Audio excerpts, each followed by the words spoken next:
Hey, all you moms and dads out there, September, it's back to school, super fun time of year. Blair put me on the hook and said, I want to do interviews with you this month. And I said, yes. And so we did one in the welcome message at the top of this email.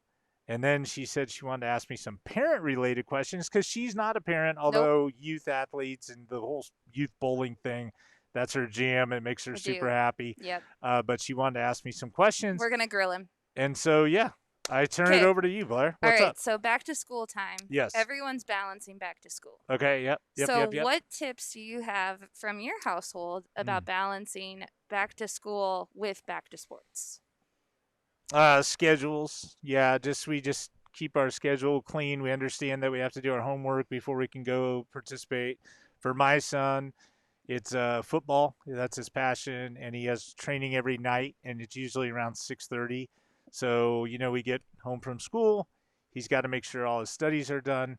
He can have some fun downtime, hang out with friends, play video games, whatever all 12, 13-year-old plus people do. And then he has to eat something before going to football practice, and then he's got to be kind and gracious, and that's how we balance it out. I don't know how good we do, but I think it's hard, yeah, I don't know. but everyone does it. Schedules are important. That's a great tip. Yep. Developing a schedule. Do you have a favorite scheduling app, or do you guys just kind of use I'm a whatever? I'm a writer. I have to write things by hand with a pen. Like I love a calendar and to just write it because when I write things down, any notes, anything like that, it sticks with me, and I really don't need to reference the paper at that point. I just need to because I wrote it, and I like so it. it sticks with me. Okay. All right. Next question. My lesson this month is about communicating with teammates, parents, and coaches. Yes. So, what advice maybe have you given Barrett about communicating with his coaches or Yeah. his teammates? Oh. Um. Yeah. Always. It's always the same. It's gratitude, being grateful, being appreciative, and saying thank you. And so, for us, he has coaches in his football. And there's wide receiver coaches that work with him, and then there's the offensive coach, and he plays a little defense, so there's the defensive coach. And his job as an athlete who with a coach is to listen to coach and be, yes, coach, thank you. And then at the end of practice, Says saying thank you. say thank you. I like it. Okay, this question. I'm holding up my phone. Okay, phones, right? Technology Yep. is huge in these kids' lives. Yep. We started this program with a agreement, a digital media agreement for Yep. families, right? Yep. So balancing technology in kids' lives is really important. Do you want to talk a little bit about maybe how you guys balance technology and kind of how you look at it with Barrett? Yeah, and here's what I'd like to talk about. I would like all you parents to let me know how we're doing this wrong, because I think we're just completely failing when it comes to this. Barrett has a phone, a relatively new iPhone, and iPad, and Xbox, and I don't know, big screen TV in his room and stuff.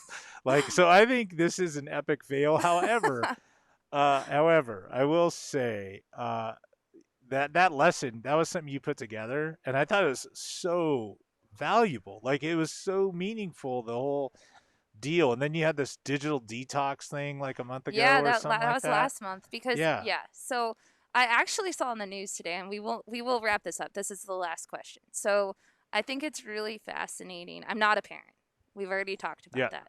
But this the way that social media has changed, and the way that now these video games are kind of social for these kids, which I didn't really understand until I actually babysat Barrett because he was playing Fortnite Yeah. and he's talking to all his friends. And I'm like, wait a minute.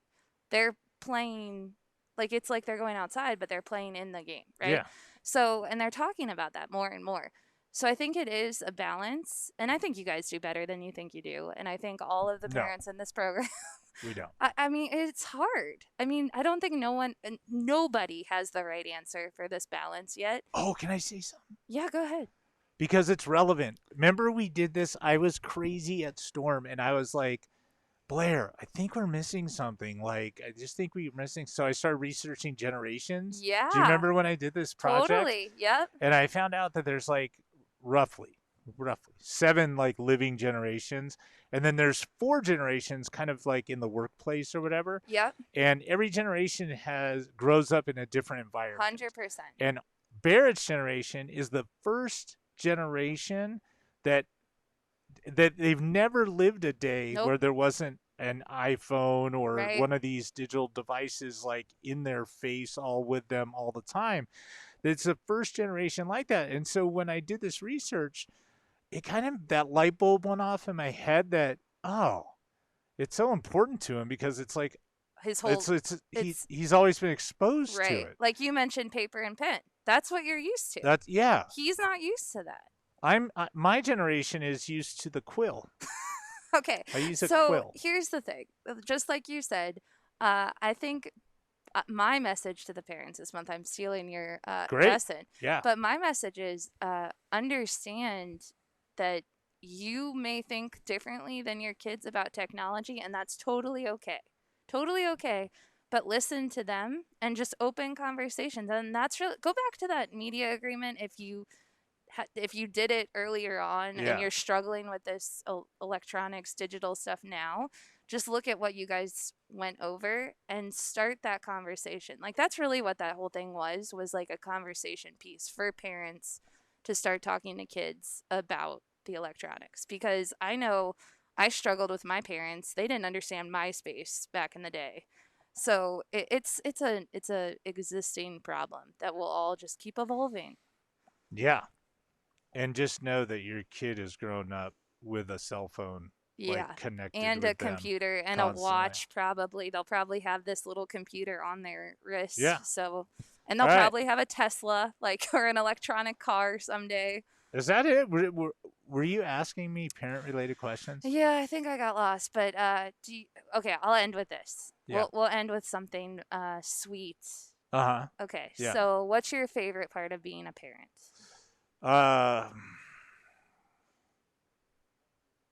This is supposed to be an easy question. Well, it's so in depth though, because a parent knows you cannot love your son or daughter more. It's not possible, right? Like you just do, and then you have to balance out the parenting job part of being a responsible parent with this complete admiration and love that you have for your child. And that's hard. It's like the technology thing we just talked about. It's a little tricky for me. I just love Barrett so much that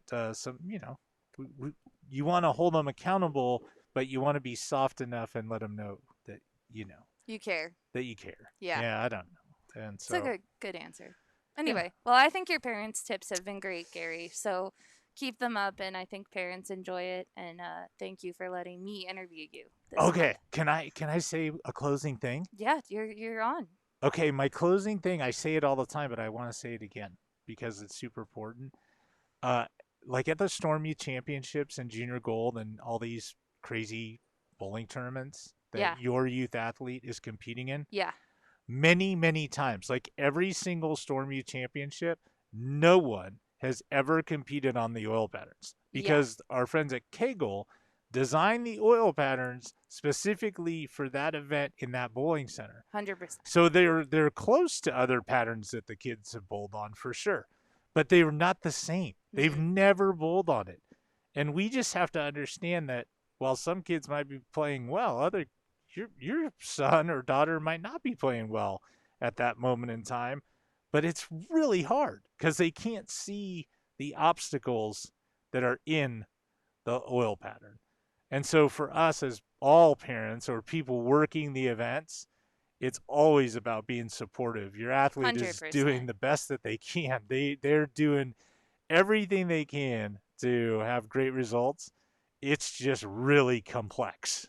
Yeah, and I'll jump on this one. Yeah. We try to help you guys too, because we're trying to pay attention to the kids as we're walking around and we're at the events. But try to find those little wins for your kids.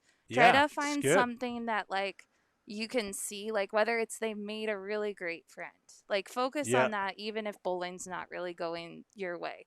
or if they did something that they've never done before. Like they had the highest game they've ever had in a tournament in one game, but they still didn't really have a good go. Yeah. Like focus on the little stuff. Yeah. 'Cause- Celebrate the little victories, right? Right. Yeah, for So, sure. Yep. That's great. Okay. All right, everyone, listen, have a great September and enjoy back to school time with It's fun. your children. It's stressful, but it's fun. We look forward to seeing you at a Storm Youth Tournament in the near future or wherever we may see you and our paths cross.